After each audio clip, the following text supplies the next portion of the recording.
Welcome to the Accidental Experts podcast. I'm your host, Bryce Hamilton. I'm a licensed clinical social worker and a child and family therapist. I have been in practice for over 15 years, and I'm also a mom of 4. So I know the challenges both professionally and personally. I'm so glad that you're here today to grow your parenting toolbox. Please come as you are and be ready to learn. My goal is to make you the accidental expert so that you can raise healthy humans. Hi, guys. Welcome back. We're so glad you're here today. So today we're going to be talking about an issue that kind of intermingles with all of our homes. It's constipation. And we have a pediatrician, Dr. Aundria Speropoulos, who has been in practice for over 19 years, who is going to talk to us and break down this issue. She also is the mom of 5, and she's one of the founding partners of Leeward Pediatrics, a pediatric group in Kansas City. And I think, something I really appreciate about Dr. Speropoulos is that she is a great diagnostician. She does a really good job at listening to all the information, slowing down to hear what her patients are saying. So she is going to present to us some of the things that she talks to her patients about in terms of constipation. So with that, let's get to Aundria. Thank you for having me. Yes. Okay. So let's get to it. So what is constipation? How does it look? How do healthy stools look? What should we know? Yeah. So constipation, again, so common. And I'm glad you asked me to talk about this. And I thought, yes, so many parents bring their kids in. Most of the time they bring them in for kind of abdominal pain. They don't really know why, because as your kids get to be older, you don't know what they're doing in the bathroom all the time, right? So Yeah. often constipation will look like abdominal pain. That's usually what parents know. Let's start with that. So usually most parents will just see his tummy hurts. He says his tummy hurts. That's all I know. Now, what true constipation is the definition of it is less than 2 stools a week. That's not very much, or hard to push out stools or very large diameter stools. That's the definition of constipation. But often what we see as parents or as pediatricians is just pain. It just hurts. That's typically what we introduce it as. Yeah. And so, as parents, we're seeing that our kids are complaining about tummy aches and maybe they're not stooling as often. And like you said, we're not often in the bathroom with them. The only person in my house, the 2-year-old's the only one I'm aware of stooling, right? Otherwise, everybody's kind of doing their own thing. And so what should we, if we do see our kids' stools, like what should they be looking like? Like what does a healthy stool look like? I don't know if you've ever heard of it, but one of the things that we like to talk about in the office is the Bristol stool chart. Have you ever heard of this? Yes, Yes, I have. we love it. I love it. I know it's silly. All of my kids love it when I pull it up and they start to giggle, and it kind of just like softens the discussion about stool and makes it okay. Like we do need to talk about this. The old book of everybody poops isn't true because not everybody does poop. And so showing them the stool chart is really good. So I recommend all of the listeners just look at that so they can kind of see what's healthy. But a good stool is a Bristol stool, 3, 4, or 5. So in general, you want it to be like a 4. So a longer stool, smooth, not broken up in chunks necessarily, not a thick diameter or a thin ribbon. It should be just a kind of a long, comfortable, smooth stool. That would be the goal. Or a little softer than that is perfectly fine too. Yeah. Because if it gets hard, it hurts. And so our kids can complain about that too. Mm-hmm. Yeah. Yes. Which leads to more withholding and more constipation. So yes. Yeah, it's a vicious cycle, right? So if we don't break it, then it's like nobody wants to poop when it hurts. And then we're like, I'm not going to the bathroom. I'm just going to hold it. And then it's harder and harder to get out. So why does it happen? Why do we get constipated, or why do kids get constipated? There's a few main times in kids' lives that we know that it happens. So these are fairly typically when they happen. So the first one that we encounter is the introduction to solid foods or the introduction to cow's milk. Very common. We see that all the time. There's a little less liquid going in. Cow's milk in itself can have a little bit of sensitivity with most people and can kind of thicken stool, slow stool. Younger kids aren't always getting all the fiber and the sorbitol of the fruit that they need to poop. And so that's one common time. The next time you encounter is when you toilet train, right? And you've done that many a time, so you know that too. So there's a control issue there slightly. Sometimes they have a stool and it hurts. Then they start to withhold. So the toilet training is the second most common time that we see, or the second time in their life that we see. School age is a very common time that we see. They don't want to poop in public. They don't want to stool at school. The teachers are rushing them, or the bells are rushing them. So it's stressful. It gets hard. Those are the developmental stages that typically happen around the constipation. Of course, we'll see it with like travel, life stressors, those kind of things too. But Mhm. developmentally, that's when it commonly happens. Yeah. Well, and sometimes pooping can take a while, right? Like it can take time. And so if you're not able to like sit down, like at school, for instance, you don't have the time to like relax and those kind of things. And it does make it hard to want to go to the bathroom, but also poop is kind of stinky. So you don't want to do it at school and you don't want people saying things, and that can be a deterrent for kids too. I know. I know. One of, we can go through recommendations on how to kind of encourage your kids to stool. But one of the things that I think is really good is your body naturally wants to stool once the intestine starts to contract about 30 minutes after you eat. So a really good thing that parents can get into early on is getting their kids up early enough to eat a breakfast, not rush them, see if they'll stool after breakfast before the day starts. Wonderful. Or they get them home from school, give them a snack. Hopefully we have enough time before practices and everything else to get a stool in, or after dinner. So trying to just Mhm. be mindful of timing and when I'm feeding the kid and when I'm rushing him is really helpful to them too. So, I mean, that brings me to wonder like, what's the ideal amount of often frequency of stooling? Like when, or how often do kids or So you adults? don't have to. Ideally, it would be more than twice a week. So obviously, most of us think that we need one good stool a day or one good stool every other day, and that is what we're looking for comfort. But if a Hmm. child has a stool 2 to 3 times a week, they're smooth, they're easy to push out, they're not painful, then that kid is actually considered just fine. So just because we deem it as a parent worrisome because it's not more frequent, there's nothing wrong with that. The kid is comfortable, the stool looks Hmm. soft, the child feels fine. So 2 to 3 or more or daily is great. Hmm. Okay. So yeah, that 2 times a week you said is kind of when we're saying constipation is the Is definition potentially if defined they're in our also having discomfort. correct. Yeah. Mhm. Okay. So how do you know if your child is constipated? Like we said, we're not really looking at their stools, so it's hard to know, but what would we know So if if you have a child with abdominal pain, my kid is saying my belly hurts, my belly hurts. Still playing, still going to school, nothing seemed to be different. I'm not overly worried, but it's starting to kind of spark my radar. Start paying attention. Ask them to not flush the toilet when they're done. Could you just not flush? You can leave. You don't need to be embarrassed. I just want to go look at your stool and take a Mhm. look at it. Then kind of look at that Bristol stool chart, see if it's hard balls, see if it's a large diameter stool or hopefully not any blood in the stool. So first look at it, pay attention how often they're in there and how long they're in there. Are they those poor little guys in there 30 minutes and pushing for one hard stool or one little ball? That's worrisome. We need to deal with that. So timing, take a look at it. It's your kid. You've looked at their stool for many years. That's perfectly fine. And then are they starting to have some secondary issues? Are they not wanting to eat as much? Is it waking them up a little bit at night and in the morning and they're grumbling about it? Do they want to go to the bathroom more frequently, but nothing's really happening? So those are typically what a parent would see at home. Yeah. So, and we kind of said constipation can present as other symptoms. What do you think we should be keeping in mind? And like, when do we start working with our pediatrician on this? Like, when does it meet the threshold of like, hey, let's get some secondary help on this? So if you ever don't know and the child is in severe pain, there's blood, you see blood, the belly looks big and distended, I would just go right away, either to the ER or to the pediatrician. Just go get it checked out. You don't need to Hmm. wait time. Now, if it was the first scenario we just talked about and it was kind of more slow evolving over the course of weeks, then you decide that you think the child's constipated. We could start working. You could start working on a treatment plan, which we can talk about. And then if it doesn't work with home remedies within 2 weeks, and or things get worse, then you need to start talking to your pediatrician. Okay. So what are those things? How do we manage the constipation, or what can we do to just help our kids? Maybe our kids aren't constipated, but they're have slower stools or something. Like how do we manage that piece or having a healthy diet? So let's start with how do you manage constipation? So without medication, just at home, what you can start with is obviously optimizing their water. Most of Hmm. our kids don't drink enough water. Most of us as adults don't drink enough water. So optimize their water. You know, 2 to 4 year olds can drink 3 to 4 cups a day, 4 to 8 year olds, 5 to 6 cups a day. Anybody over 8 can really drink 7 or 8 cups of water a day, just like you and I can, and do just fine. So Hmm. optimize water is number one. Optimize fiber, but you don't need to be excessive. I see a Hmm. lot of parents who want to go buy fiber supplements.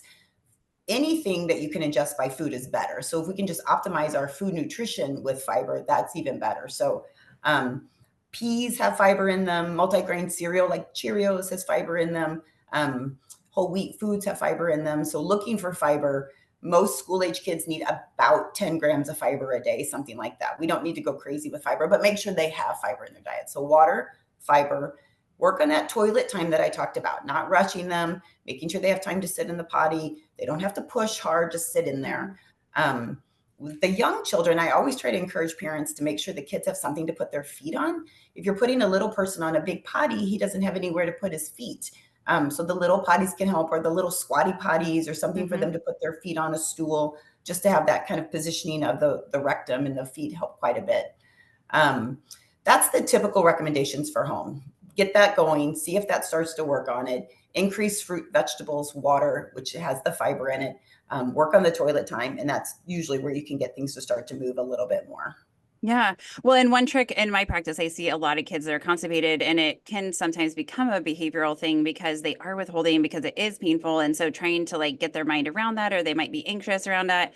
And something I found a nutritionist or a dietitian actually had recommended was having them do uncaffeinated tea, because it's kind of like fun, and it's like something that increases water and it's warm, and they generally like that.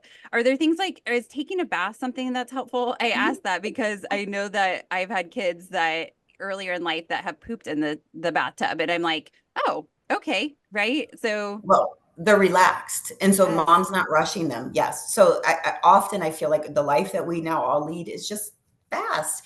And so trying to make sure you take the time. Don't let Johnny wake up right at 7 when he has to leave at 7:15 for school. Get him up early, make a really enjoyable morning, make it easier for him to wake up slowly and get some food in him. Then he may take the time and sit for 10 minutes on the potty and have more time to go. So it's the relaxation. The warm water is mostly just kind of relaxing, can help relax the rectum, but the kid is relaxing. Yeah, that makes sense, is that it just gives them the opportunity, because sometimes sitting on the potty may not be that relaxing. But if you make it part of a habit, that makes sense why it's just like something normal that they would do. Okay, so we talked about managing it. Obviously, pediatricians are going to have some other strategies if you get into their office to manage. But do you find that most kids can manage stool and constipation at home, or do you feel like a lot of them need pediatrician intervention, or how do you find that that goes? Well, when it comes to us, obviously that's more what we see. So I would say often most of us, we truly see abdominal pain.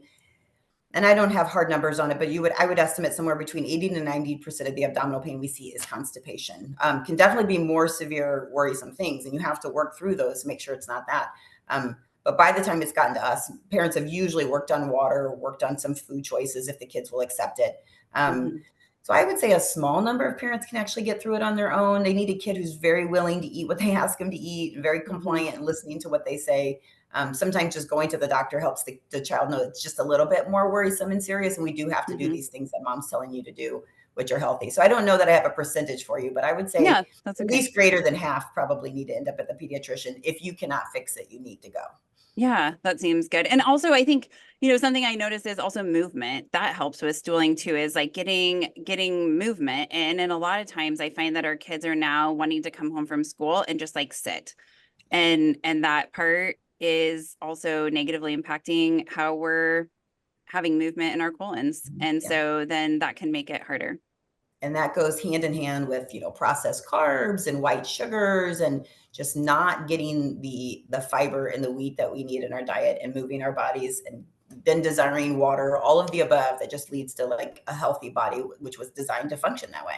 Yeah. I mean, when we think about it as like hunter gatherers, like long time ago, I mean, it wasn't that long, but it was a long time ago, that's what we did. We just like walked around and we ate was on the land, and there's no such thing as Cheez-Its or goldfish crackers. Although they may be delicious, those things didn't exist. And so then we had more whole foods. So our body seems to be more designed to tolerate that kind of caretaking of it, right? More water, more fruits and vegetables, Yeah. and also Designed movement. to eat natural things and then function naturally. And then we intervene with, modern foods and modern technology that changes our habits, and not always for the better, as we all know. Yeah, absolutely. Okay, so what do you want parents to take away from this conversation about constipation? What do you want them to remember? My biggest key that I try, which I like to be more preventative, because again, we have medicines we can use to fix it, and we can fix this. This does not have to be a miserable, uncomfortable problem. So we can fix it. But the conversation I like to have early on with families when I get them young is a lot of it can be prevented. And so working on like a good diet early on, introducing fruits and vegetables and making it part of a habit of breakfast, lunch, and dinner has fruits and vegetables in it. The child only drinks water with milk, small amount of milk at meals is a really healthy, very easy habit to introduce from the beginning. I think it's very good just to stay positive about stool. We don't have to, it doesn't have to be stinky and yucky, and we don't have to make it a negative thing. Great job, good job. I'm glad you feel better. Let's go play. That's so good. Now we can go outside. Mhm. Not rushing them to potty train, not rushing them out of the bathroom, taking the time. So really the prevention is the biggest key. And then I always want parents to think about when their child's having abdominal pain that this could be this if the child seems comfortable and this doesn't seem like an emergency, let's start with constipation and evaluate their stools. Could be right, could be wrong, but certainly something that a parent can start working on at home before they spend the time and the money and the missed work to come to the office. It's worth your effort to try. Yeah, that makes sense. And I love the idea of just giving our kids time and making it part of like a healthy routine. Because I think although there are some kids that are picky eaters for other reasons, and we know that toddlers can go through that stage of eating everything and then all of a sudden not, it does make sense to create a habit around that. And that helps just for lifelong. So my last question is, what do men do in the bathroom for so long? I don't know. I don't Yeah, know. I think they I'm hide still from trying to us. figure. I think they hide from us and the kids. It's what they do. I I'm know. still trying to figure it out. I love my husband, but I'm like, how does it take so long? And I always have visitors when I go to the bathroom. It doesn't matter what I'm doing in Yeah. there. They like it's Animals, like children. Yes. yes, Mhm. and knocking on Yes. the door, even when my 12-year-old is like needing something, I'm like, can I go to the bathroom in privacy, please? It's like, Mhm. well, I just needed to tell you this thing. And I'm like, that has nothing to do with what I'm doing, right? Yes, truly, moms should probably have the biggest level of constipation because of our habits and our rushing. So yes, I would completely agree. Oh goodness. Well, thank you so much for coming on and talking to us about this day today. It's been so informative and helpful to just like get a healthy perspective on constipation and how to manage it at home and when to reach out to get additional support. So thank you so much for your time. Thank you for having me. Thanks again, Andrea. That was great information. I really appreciate you breaking that down for us. I think a few takeaways were just being aware of our kids' water consumption, our kids' activity level, our kids' fiber intake, and just giving them time, which is something as a mom that we don't really think a lot of. It's like hurry to this and hurry to that. And so, like, giving our kids time to stool, that's something that's great advice. And I think, I am going to be more conscious of that in my own home. I think also just like keeping in mind if things have lasted, if your kid is having really bad tummy pain, then go to the emergency room or see your pediatrician right away. But if it's something that is just like uncomfortable, but they're able to do their activities, to kind of go through this process and see if there's something that you can adapt that would make this easier. And maybe it's also just having a conversation with them about this. Like, I wonder if your tummy pain could be because of not getting all the poop out. Like that could be something. And talking to them about how healthy it is and how good it is for their body, that when we're eating, we also need a stool. I think those conversations are important. And then the more that we educate them, the more that they're going to be willing to kind of sit down and do that, knowing what the key components are. And maybe you could track it. Maybe you could have a water chart of how much water they're drinking, about the healthy foods they're eating, about doing physical activity, and that it's just like something where you're celebrating keeping and taking care of our amazing bodies. And then finally, I love this idea of just introducing this stooling part early in life, especially around the potty training, not putting so much pressure on our kids. And that can create a healthy relationship with being able to stool as an older kid. I think that's great advice too. And I know that sometimes we can't go back in time. So where we are is where we are. But to all those toddler parents out there listening, that is great advice for them. With that, I'll say thank you so much for your time today. If you like what we're doing, please share us with your friends, subscribe to our show, and give us a rating. We would love it. Also, keep up the emails with your questions and also topic requests to accidentalexperts@gmail.com, and follow us on Facebook, YouTube, and Instagram. With that, I'll say thank you. Have a great day. Some words from our legal team. The information presented in this podcast is not intended or implied to be a substitute for appropriate professional advice, diagnosis, or treatment. All content, including text, graphics, images, and information contained on or available through this podcast, is for general information purposes only. This podcast makes no representations and assumes no responsibility for the accuracy or information on or available through this podcast, and such information is subject to change without notice. You are encouraged to confirm any information obtained through this program with other sources and review all information regarding any condition or treatment with the appropriate professionals. What we're saying is, yes, I am a real therapist, but I'm not your therapist.